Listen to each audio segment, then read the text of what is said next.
Zoolander, center for kids who can't read good.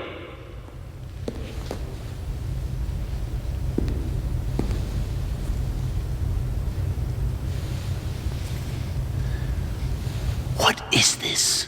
Let's go, boys. Episode 199, UFC DERN Return. Happy New Year to everyone. The UFC is back. Meat Boy MMA is back, and it's DIY locks. We're the last real ones in this space, Meat Boy. Just trying to grill Vegas one steak at a time. So shout out to all the OG meatheads. Scroll to the comments if you're in a hurry for breakdown timestamps for this scrappy DERN Return UFC card. And lastly, shout out to our recent sub, Brian C. Appreciate you grilling and chilling with us. But we won't spend too much time recapping UFC Tampa, which at this point, Meat Boy, was about a month ago, but did want to touch on the L of a MEATLOCK that closed out our 2024. Otman Azaitar, Mr. Potato Head, got absolutely smoked second round, finished by Michael Johnson. How bad is Otman Azaitar, and is the MEATLOCK getting back on track to start this new year? Yeah, no, the MEATLOCK's definitely getting back on track to start the new year. That is 1000% going to happen. Yeah, it was a bad beat, a bad closure to the year, but it's a new year, new page, fresh beginnings in 2025. And the main event, we can quickly talk on that one. Colby Covington versus Joaquin Buckley. I picked Buckley, you had Colby. Buckley really made it look pretty easy, got the third round finish. Is Colby done? Is Colby going to win another fight? I mean, we've seen him flirting with going up to 185, and he maybe wants a fight with Sean Strickland. Would he potentially win that? Do you see Colby ever winning again? What's your assessment on Colby Covington? Yeah, unless I did see a backstage talk after the fight. Colby had no training camp. He paid no coaches, and if that is all true and that wasn't just him and Chael trying to manipulate the narrative to get another fight or get more money or brand deals or to save face, then he looked pretty good in my opinion, because he was looking pretty good on the ground. He was able to hold him down in that final round before they stopped it to check that cut. I've seen cuts way worse and they kept it going, so that was unfortunate, but Buckley was making it look pretty easy other than the wrestling near the end. So we'll never know, but it was kind of a body session by Buckley. I don't know if this really is what Colby is, and that was a full training camp, and that wasn't that we're taking it as that he'd had a full training camp. Colby's done. He's cooked. But if Colby had no training camp and he just took this quick fight for easy money, he might have a chance. But beating Sean Strickland, that's a tough pill for me to swallow. Yeah, let us know in the comments if you think that Colby is donezo, he peaked, he's never winning again, or are you buying the excuses? And it seems like, I hate to characterize it as such, but Colby keeps losing, keeps having excuses for why he lost. Perhaps the excuse, or maybe even just the explanation, is just that he's not very good anymore. But let us know in the comments. Let us know if you think he still has it. You ready to swap us through this MEATLOCK, Meat Boy? I mean, it's easy copy lock on the horizon. Should we get right to it? 100%. Swap us through that, Meat Boy. It's the UFC DERN Return. UFC is back. MEATLOCK is back. We got to get back on track to start 2025, and we're keeping it simple, going back to the basics. Kopylov, a.k.a. Copy Lock, is taking on Chris Curtis, who last couple months has been on the shingles. He's 5-3-1 throughout his UFC tenure, but he's only won one of his last 4 fights, and that was a split decision, a controversial one at that, against Marc-Andre Barriault in a fight that many people believe the power bar won. So it could easily be 4 straight non-wins for Chris Curtis, because technically there was the no contest in there, but he basically lost that fight to Imavov as well. So he hasn't looked good in many years, probably since that performance of the night finish over Joaquin Buckley, who we just talked about. So that was a great win, and seemingly Chris Curtis peaked in that moment, and now he's taking on Kopylov, who is 5-3 in the UFC, but came out to a rough start, right? He lost that debut to Carl Roberson, lost to Albert Duraev after that, but since then he's won 5 of 6. His only losses to Fluffy Hernandez, who you and I both believe could be future champ in 185. So Kopylov is peaking. He's a -250 favorite for a reason, so the odds aren't as juicy as we might like. But we're taking Kopylov over Chris Curtis. What advantages do you see him having, and how does Chris Curtis's vibe just kind of play into this absolute Kopylov for the Meat Boys? Yeah, no, Kopylock's going to absolutely get this done. His takedowns are very solid. His takedown defense is great, but we don't have to worry about that versus Chris Milkboy Curtis because he only boxes. But Kopylock's striking is very good. He's got great knees, great kicks, great elbows, great punches, and he's just very multi-dimensional, while Chris Curtis is one-dimensional. So I think this is kind of be an easy Decision win, maybe KO, but I think it'll be a decision win, light work for Copylock. Yeah, and if he is able to pick up a KO, it would be Chris Curtis's first KO defeat in the UFC. I mean, the dude is pretty durable. When he is losing fights, they are by decision, but perhaps Copylock is the first one to get it done. If we look at Tapology, everyone's bullish on Copylock, right? 77%, I shouldn't say everyone, but a majority is bullish on Copylock. 23% only going with the action man, the milkman, Chris Curtis, but it's basically beige on both sides. So it's the Meatlock. We think Copylock gets it done, but would you be bullish enough to part with some stake on a Copylock finish, or is decision most likely in your book? A decision is most likely in my book, but I mean, there's always a punch or chance where he could get a finish, but yeah, probably not. A Milkman's pretty durable. Yeah, he's durable. I like Copylock by decision. Obviously, it's a Meatlock for a reason, though, so we're keeping it simple. Throw him down to easy 252, net 100. Just start 2024 with, or 2025, excuse me, with a classic Meatlock, right? The Meatlock is always just the fight on the card that we think is the greatest lock, and there's no greater lock to DERN return than the Copylock himself. So I got Copylock decision. You the same? Yeah, 100%. Copylock decision. Maybe third round finish, but most likely decision. Let us know in the comments if you think the leg kicks and just the ability to mix things up that Copylock will have versus the one-dimensional Curtis. Let us know if you think that that is a good assessment. But swap us through, Meat Boy. This one's fun for me because it's your boy or your former boy. I'm not sure if we're still holding him in as high regard as you maybe once did, but it's Puna Soriano, who is 10-4, 4-4 in the UFC, and is a plus 180 dog in this one, taken on, I guess you could say he was my boy at one time, Uros Medic, the doctor, who is 4-2 in the UFC and is a sizable minus 218 favorite. And I at one point thought that this guy could be perhaps not future champ. I wasn't that bullish, but someone that really could contend in the upper echelon of the division. But it's kind of been a little bit rocky. I mean, Meek oral by absolutely smoked him, easy light work, second round finish just at the end of 2023, but he rebounded well, slept Tim Means performance of the night, and that fight didn't even go past 2 minutes and 10 seconds. So is Uros Medic the doctor? Is he back? Is he the one that is truly surging? Or were you impressed with Puna's most recent win over Miguel Baeza, who you mentioned earlier, he basically retired Carmel Thunder, and it was good to see because Puna had lost 4 of 5 fights before that unanimous victory over Miguel Baeza. So the question is, which fighter's win were you most convinced by, and which fighter actually has an upward trajectory versus a fighter that already peaked and is about to get smoked? Who you taking? Yeah, this is a tough one, but obviously I gotta go with my boy Puna Healy. Puna Healy is the true coconut bombs. He's gonna absolutely throw some absolute bombs and send this guy to the shadow realm. This guy packs powerful punch. His grappling is great, and he looked good his last bout. So I gotta take him in this, and I like that he's a dog. Yeah, if you're bullish on Puna and you liked what you saw in that recent fight, then a plus 180 dog against a guy like Uros, who has dropped UFC fights before, might seem enticing. But if we really look at Medic's losses, I mean, Jalen Turner submitted him, and then again, Meek Oralby did the same. And while yes, Oralby did perhaps maybe not get exposed in his most recent fight, but he did take an absolute brutal beatdown from Mateusz Rabisti. You wonder how bad of a loss that loss to Oralby will be for Medic as time progresses. But Puna is a guy, Meat Boy, who I haven't been riding him as heavy as you have. I mean, this guy has a lot of losses, and the one that sticks out the worst, I mean, there's 4 UFC losses, right? Dusty Dink, Dustin Stoltzfus, who is actually pretty sick, right? Where people are just starting to realize that Dusty Dink is not that bad. Roman Kopylov, we have the Meatlock Kopylok this weekend. Brendan Allen, all in, tough guy, 185. But the 4th loss, and the one I want to discuss, he lost to Nick Maximov. My question, Meat Boy, is how can you pick Puna Soriano when he lost to Nick Maximov? So, in my opinion, he didn't lose to Nick Maximov. Nick Maximov got lucky and he hugged him till the end. But if they ran that back, he would finish him first round, easy work, 100%. So that you just MMA math doesn't really exist, so you just ignore that one and just look at the more recent. And Puna Healy is no joke.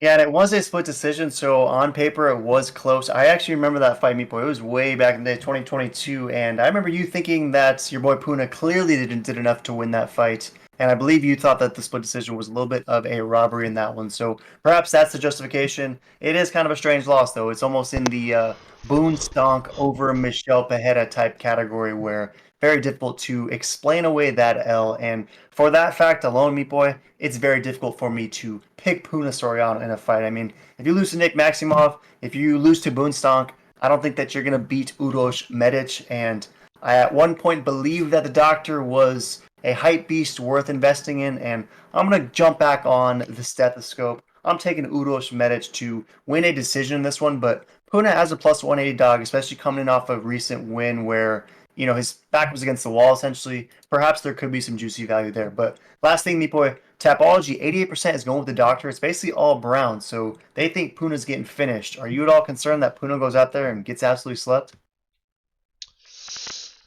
I really doubt it if he gets slept. That would surprise me a lot.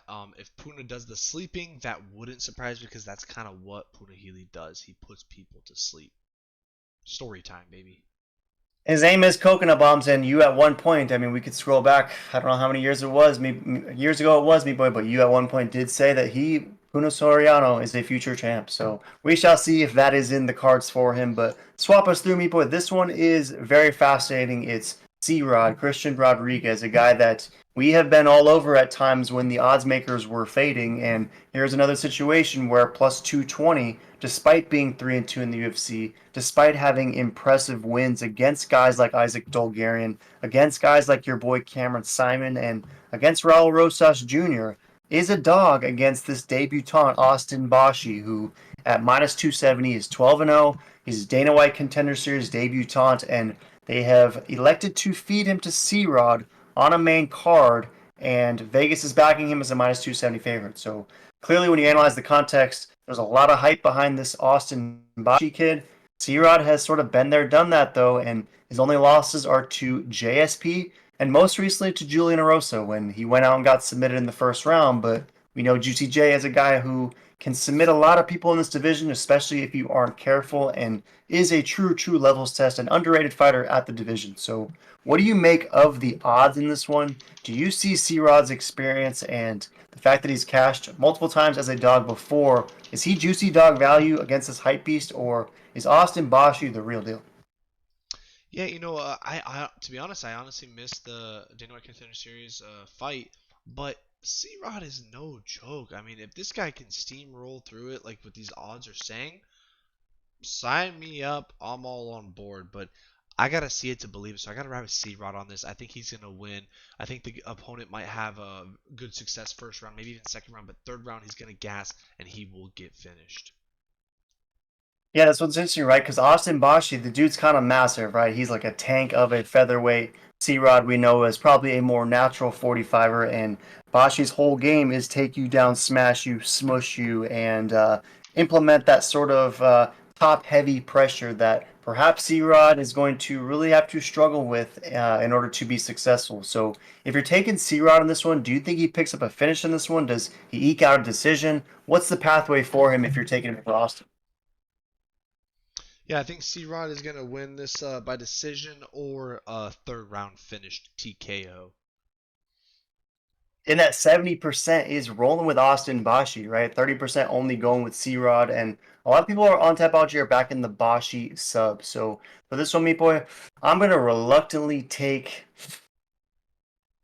I'm going to take C-Rod with you, Meat Boy. I mean, it would be difficult to fade him now, right? I mean, this guy's done it before against hype beasts. He has seen tough guys and always seems to come through even against very, very tough hype beasts. So let's go C-Rod one more time. I'll take him by decision, but I don't blame anyone for considering Bashi as this much of a levels test and kind of a lock against C-Rod because the kid obviously has a lot of hype and he's coming in with tall expectations on a main card against a guy as tough as C-Rod. So we're both riding with the dog on C-Rod. Any last thoughts on this one? No, this is a fun fight, great fight, nonetheless. Yeah, it should be a fun one. Another one, Meat Boy, with a hype beast taking on an OG. It's Cesar Almeida, 6-1, minus 250, 2-1 in the UFC. Just got a nice win over Iho Porteria, although most people do beat Ihor Porteria. And we know Cesar's only loss was a split decision to the same guy again, Roman Kopylok, who is out there getting W's over everyone. And He's taking on Abdulrazak Alhassan, 12-6-1, who is plus 220 and has had essentially a 500 career in the UFC. The last time we saw him was a no contest against Cody Brundage, but if you remember, he was really beating the brakes off him for the 35 seconds that the fight lasted, and then the final 2 seconds he lands some illegal strikes. Cody Brundage finds a way to get the heck out of there with double his pay, and nonetheless, Abdulrazak Alhassan, he kind of did rebound, right? He lost that fight to Joe Pyfer, but he knocked out Claudio Ribeiro. He's been up and down, right? So are you backing him in this one to get back to his winning ways? Be too much of a levels test and a well-rounded opponent for Cesar Almeida, who we know is a kind of one-dimensional striker, or is this an easy light work finish opportunity for Cesar Almeida, and you see the Almeida versus Pereira trajectory perhaps happening in the UFC? It's after his last bout, Pereira versus Almeida, it's gonna be a pipe dream in my opinion. But hey, anything's possible in the UFC, so it would not surprise me if he gets three great finishes and Pereira is still fighting. Pereira's getting older. This guy's getting older, so they gotta have it done sooner than later, maybe next year or two. But it's kind of a pipe dream at this point. But this will be a good fight, fun fight. I think Almeida is gonna surprise a lot of people.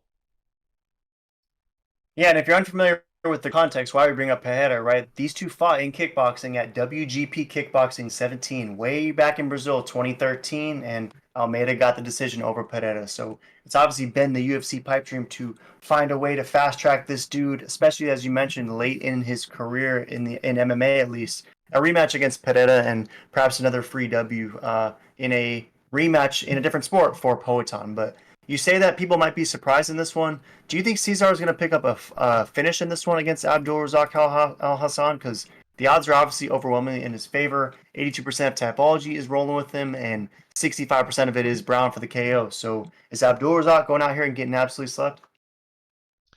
I don't know if it's gonna go to sleep time or decision, but uh, it's honestly 50-50 for me. I kind of lean more on the decision. He didn't perform like I was hoping last bout, so I don't know. I think Almeida is gonna get it done, but I could totally see a decision. If it does go to a KO, it's gonna be via Almeida. I really doubt um Al Hassan is gonna KO Almeida. That would just be crazy for him to outstrike a top high class who beat Pereira, which everyone respects Pereira for his striking. So you gotta respect this guy with his striking. Because Copylock wanted to just wrestle. He did not want to strike with this guy, and I gotta imagine that Al Hassan is gonna do the same. So decision, I can see either guy winning, but if it's a finish, Almeida should get it done. Yeah, great stuff. And to piggyback on those ideas, I mean, Copylock did try to grapple with him and did have some success in that arena against Caesar. So if there is a pathway that has been exploitable for an Abdul Razak Al Hassan victory, then perhaps it is via the grappling. And you and I were doing a deep dive earlier. We know Abdul Razak is not a guy who goes out there and grapples and goes out there and tries to get a wealth of takedowns. He's out there trying to stand and bang, judo thunder, right? But he did pick up some takedowns against Munir Lozez. He did lose that fight, but Lozez is kind of a one-dimensional striker. And then he also got some takedowns against Saba Hamasi in a fight that he picked up a TKO in. So I think that Abdul Razak, that is going to be the pathway. He just got absolutely ragdolled by your boy Joe Bodybags Piper. So I think it's going to be a sort of Cedric Dumas situation where Dumas went out, got taken down by his opponent, held down for 15 minutes, and then ever since then, Dumas has been doing that to his opponents. So I'm taking Abdulrazak El Hassan in this one, meat boy, as the dog, and I'm predicting that there is a wealth of grappling and takedown offense being offered by Abdulrazak Al Hassan, who will have the fight IQ to avoid a stand and bang affair against a guy who has had kickboxing success versus Alex Pereira. So I think Abdulrazak Al Hassan mixes it up, finds a way to grind out a decision, or maybe even gets a third round TKO. So I'm going to be inspecting those numbers. Likely going to be anywhere from plus 3,500 to plus 4,000. Obviously a YOLO, but I'm going to take the dog in this one. Am I tripping? Is Cesar a lock? I don't know if he's a lock, but I think slightly tripping because Al Hassan is not that good, but he does have power in those hands. So we'll see how it goes. But yeah, I gotta take Almeida in this. He is pretty bad. By no stretch am I saying Judo Thunder is the next future champ, but I just have not been sold by Cesar Almeida. And like you said, I don't think the Pipe Dream versus Poetan goes down. But nonetheless, let us know in the comments if you're taking Cesar. Is he an absolute lock? And is taking Abdul Ralak Al Hassan a bad idea? Swap us through them, meat boy, because the co-meet event is a fun one. It's an interesting 170-pound fight between Carlston Harris and your boy Santiago, the Argentine Dagger Ponzinibbio. And it's basically a pick 'em. Ponzinibbio is a slight favorite, minus 135, and this is a guy who almost has 40 professional fights, right? The dude is 29-8, 8-5 in the UFC, but he's lost 4 of 5, and his only recent win was against Alex the Great White Morono in a fight that he picked up a late YOLO third round finish when he likely would have lost a decision if the Great White was able to survive. So one could argue that Pons was on the precipice of 5 straight L's, and he still, however, is a favorite in this one against Carlston Harris, who is 19-6 overall, 4-2 in the UFC, and his losses are to Shavkat Rakhmonov, got finished in the first round, and then most recently, and probably more concerningly, was the same outcome when he got finished by Chaos Williams also in the first round. So are you at all convinced that Carlston Harris is going to be the fighter that took out Impa Kasanganay, sent him to PFL, the guy who beat Jared the Night Train Gooden, and the guy I hate to bring it up, but earned performance of the night against Jeremiah Wells when we had Meatlock Jeremiah Wells? Is that fighter returning as a dog against the Argentine Dagger and he's stealing the show in this co-meet, or is this the, I don't want to say layup opportunity for Ponzinibbio, but winnable opportunity for the Dagger to maybe get one more and hang up the gloves? Who are you taking? Yeah, this is definitely an interesting one because Ponzinibbio was kind of on the downfall until he got that last second YOLO meat bomb victory versus the Great White Alex Moreno, and he might be bouncing back on this one because the guy he's fighting took a right hook from Chaos Williams and was sent to the Shadow Realm. You don't really recover from a right hook from Chaos Williams. I don't know. I could see Pawns getting this done pretty easily, but also I could see Pawns getting upset because both of these guys are kind of bad, kind of good, and it's whoever shows up that night, right? But on this one, I think I gotta ride with my boy Pawns. I'm a big fan of Pawns, and I hope that Pawns still has it in him to get it done. Yeah, good stuff. Love how you put that. Both these guys are kind of bad, but also kind of good sometimes. It's a volatile co-meet for sure. And you touched on the power that Chaos Williams, it's just the beginning packs. And I mean, that Alex Morono finished him in 30 seconds. Abdul Razak just broke him down. He got finished in 30 seconds by Chaos Williams. And then Carlston Harris, meanwhile, lasted 90 seconds, but was the third victim in the early moments of round one via a Chaos Williams meat bomb. So you wonder if Carlston Harris will be able to recover from that one. However, I think to Ponzinibbio's power, or more so the lack thereof that he's demonstrated recently, I mean, he hasn't really packed that heavy one punch sleep ability that Chaos Williams has had, at least not recently. I mean, he did get that impressive finish over Neil Magny, but at this point it was almost 6, 7 years ago, and it was the fourth round. I mean, we don't ever see Ponzinibbio as a guy going out and getting early finishes. So if he's unable to get the early finish, do you think Harris can win a decision in this one? And ultimately, who's your final pick and what's the method? Yeah, I gotta take Pawns, and I gotta go with KO second round. KO second round for Pawns is what Meat is taking. I'm going to go the other way, Meat Boy. I'm going to take Carlston Harris in this one. Tapology is essentially split. 52% is rolling with Mozambique, Carlston Harris, and 48% going with the Dagger. A lot of beige on both sides, though. I kind of agree with that. I think this fight does go the distance, or maybe Carlston Harris locks up one of those sneaky submissions like he did against, I don't want to say our boy Jeremiah Wells, but our former Meatlock when he just, remember, he just grabbed that anaconda. We were out in Lake Tahoe, or we were at Big Bear, right? We're watching the fights at Big Bear. Jeremiah Wells, absolute beatdown, bodying Carlston Harris, and then Carlston Harris sinks in some strange anaconda and puts the homie to sleep. So I can see a sort of outcome like that happening in this one against Pawns. So I'm going to take Harris either by sneaky submission or a close decision, but one where Pawns just demonstrates that he doesn't have the ability to fight in the upper echelons of the UFC anymore. And I think it's straight to PFL Tour or maybe a title fight opportunity in the GFL for the dagger. So I'm taking Harris. You got Pawns. Any last thoughts? No, this is gonna be a great fight, a funny fight, and hopefully Pons can come through. It's a funny scrapper of a co-meet for sure, meat boy. But lastly, swap us through. It's another rematch. Mackenzie Dern taking on Amanda Hebos, and this one I found very fascinating because you see the odds right away, right? Mackenzie Dern plus 154 dog, Amanda Hebos minus 185 favorite. Yet Tapology is completely flipped. 62% is going with Mackenzie Dern, 38% going with Hebos, and it's a fight that, as mentioned, is a rematch. These two fought on October 12th, 2019, and it was a unanimous victory for Amanda Hebos, but that was a long time ago at this point. We've seen Hebos kind of go up and down as far as wins and losses are concerned, and you can honestly make the same case for Mackenzie Dern as well. So I like this rematch. I like that's happening at 115, and I think that this is the opportunity for one of these women to really climb the ladder and potentially be a title challenger, at least. Maybe not. I mean, maybe even 2025. You never know at 115. But this is definitely the meat event opportunity to get one of them back on that trajectory. And I think whoever loses this one, I think falls out of good graces in that department. So, are you taking Mackenzie Dern? Tapology is she's a dog. She did lose the first one. Or is Amanda Hebos going to do to her what she did the first time? You know, man, Amanda Hebos, she won that one fair and square. It was a close fight, but I think Dern is gonna get this one back. You know, Hebos is dropping back down weight. The weight cut might be a little tough, while Mackenzie Dern hasn't been going up, down, trying to figure out who she is, what she is. Dern knows her spot. She knows where she is. She knows her bread and butter, and I think she's gonna take her down, beat her down. Even on the feet, she's improved a lot.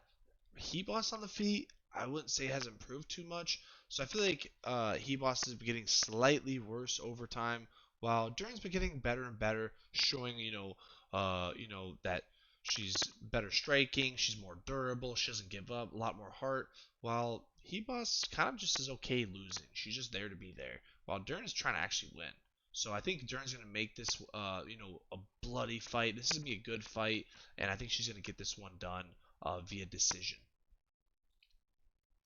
Decision in the rematch for Dern is what Meat is taken. There's a lot of interesting ways to look at this one, Meat Boy, right? Because if we look at Amanda Hebos, right, you mentioned how she jumped up to 25, and granted, to your point, she didn't have, a tremendous amount of success in that division, but if you look at the losses, I mean, she lost to Caitlin Chukagian, a close split decision. That was fight of the night. Many thought she won that. She lost to Macy Barber. Macy has all sorts of health complications ongoing, but it's difficult to argue against her being a top contender in the division. And then most recently, she lost the unanimous decision to Rose, who is also obviously one of the GOATs and is finding her footing at 125 as well. So a lot of tough losses for Hebos, and she comes back down to 115, where the only loss she's ever had in the UFC was against Marina Rodriguez in this division. So it was one of those rare fights where, although she had so much success in the division, she decides to jump up to 25 because the weight cut was too harsh. But since going there, she didn't have much success, and it makes you wonder if she never should have abandoned the successful 115 division that she was dominating prior to the departure. So, in this one, Meat Boy, if you're taking Dern, how do you anticipate this fight going down? I mean, it's 5 rounds. You said that you've been impressed with the stand-up advancements that Mackenzie Dern has seen, and obviously that fight against Lupi most recently, she did look good, right? Better than she had in the two fights before that, because Amanda Lemos, it was a close fight of the night, but she lost that one. And then when she got slept by Jessica Andrade, I mean, if you remember, she looked like she was out there closing her eyes, just throwing meat bombs. She looked like an absolute novice on the feet. So, how do you anticipate this fight going down stylistically? Is it all impressive stand-up work for Mackenzie Dern? Does she get takedowns and is able to control Hebos? How do you envision her having success en route to her decision that you're predicting? Yeah, I think she's gonna have success. I think it's gonna stay on the feet. Um, because as we've seen time and time again, Mackenzie Dern's wrestling takedown isn't the best wrestling takedown skills, but if it gets to the ground, it's game over. But Hebos got great takedown defense and great grappling herself, so this will be one heck of a fight. But I just kind of see Dern having the stronger striking and the more heart, and she's gonna make it really dirty and bloody. And I think Hebos is gonna crumble and cave to that pressure. Yeah, good stuff. I could see it for sure. And again, Tapology 62% is taking the dog in this one. So it's a fascinating one, odds wise, Tapology wise. I'm ultimately going to fade you, Meatball. I'm going to take Amanda Hebos. I think if this fight is close, though, and goes the distance, then perhaps Mackenzie Dern picks up the simp decision. But nonetheless, I'm going to say that there's at least going to be 4 rounds that are clear, decisive, unanimous victories for Amanda Hebos. And I see her having more success on the feet than Mackenzie Dern will, and as long as she doesn't get stuck, as long as she doesn't get pinned underneath Mackenzie, then I see her having some success in this one. So I'm gonna take Hebos by decision, or maybe even a sneaky late TKO finish for Hebos in rounds 4 or 5 if Mackenzie Dern happens to gas out a little bit. But it's gonna be fascinating seeing Hebos come back down to 115. But I'm just banking on the fact that she had so much success there to start, and part of that success was against this opponent in Mackenzie Dern. So I don't like minus 185. I think it should be closer to a pick 'em, but ultimately I say Hebos gets a decision. Any last thoughts on this one? And if you're taking Dern, any chance she gets a sub? Dern gets a sub, would not surprise me, but she didn't get it versus Hebos the first time. I don't know if she'll get it the second time, so I think it's gonna be a decision. Yeah, it was only 3 rounds compared to the 5 round fight that will be this weekend. But you wonder who will have the advantages in rounds 4 and 5. We shall find out this weekend. But nonetheless, Meat Boy, it's the Dern return. Next week is UFC 311. Location to be determined. One might speculate, and it'll be our 200th episode, Meat Boy. So can't wait to break that one down with you. But for this week, we broke down 6. Last UFC card last month, your boy went 3-2. You went 1-4. How do you do this weekend, UFC Dern return? Are you going 6-0? Yeah, last time it was pretty brutal. This one, hopefully I can at least, I mean 6-0 would be ideal, but I'm feeling a 4-2 on this one. Yeah, I'm with you. I'm going 4-2 as well. Not quite sure what the 2 L's will be, but the Copylock Meatlock should get the Meatlock back on track, start 2025 off the right way, and put those 2024 L's on the back burner for sure. So, any last thoughts, me boy? Nope, it's a great card to start the new year off. We got Dern. It's gonna be a good one.